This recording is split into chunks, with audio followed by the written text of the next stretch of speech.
All right, Mary. A few boxing pointers as promised. I'm on my own today. And so, like I said, I'll give you a few pointers here. So, a few things you want to keep in mind in boxing. You want to keep your head protected. Good rule of thumb is use your thumbs. Keep them up by your temples at all times.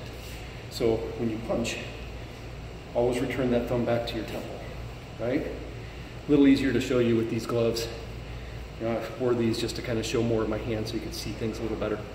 So always keep your chin down, your shoulders kind of hunched, you kind of turtle, we call it turtling. You curl that back in.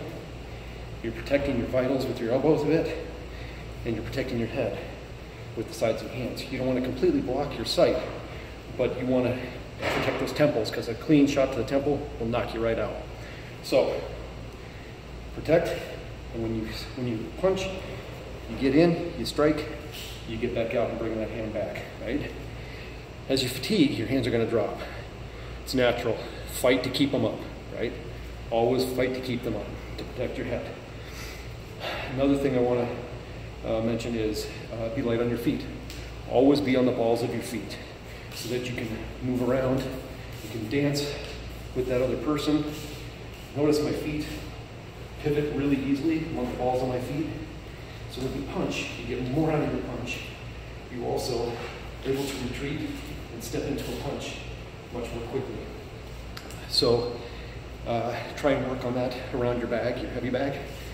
So lie on your feet, stay on the balls of your feet, pivot with your punches, right? Step in for the punch, retreat.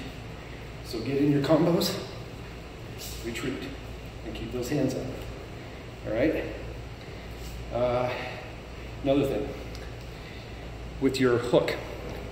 So there's variations of hooks. There's a European hook, which is more of a sideways fist. There's a Mexican hook, which is kind of almost more of like a combo of an uppercut and a hook, and it's more of a slant, a 45 degree. And then there's an American hook, which is kind of a UFC thing. It's a sideways one. Use the sideways one. And here's the reason.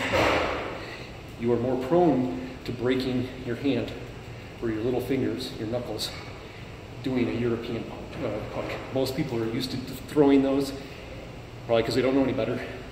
But I'm telling you, you're going to save your hands throwing those American hooks. So alter that, correct it as you're doing it, slow down, and use an American hook. Everything's going to come from the shoulder and elbow.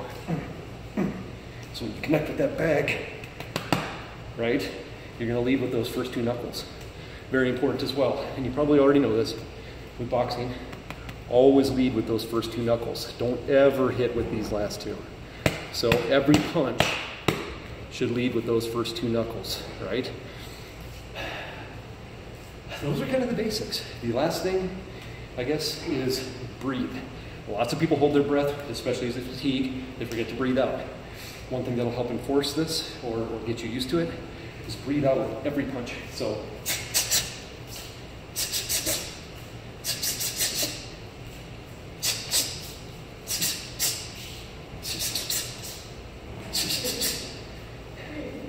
right?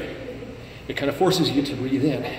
If you're breathing out with every punch, you're getting more exertion out of that punch, more force, but it's also forcing you to, you're expelling that air, you've got to get it back in you, which is a good thing. You've got to keep oxygen coming to your muscles or you fatigue even faster and you're going to lose it down the stretch. You're going to run out of steam. So hopefully that helped. If you want some combos to work on, I can totally give you some. I've got a whole bunch. I even have some with kicks if you want to even try those. That takes a little more mechanics though because you got to get used to the pivot, the wind up and all that stuff. So that's kind of a whole other ball of wax. So anyway, I hope this helped. If you have questions, you know you can ask me, right? I'll talk to you soon.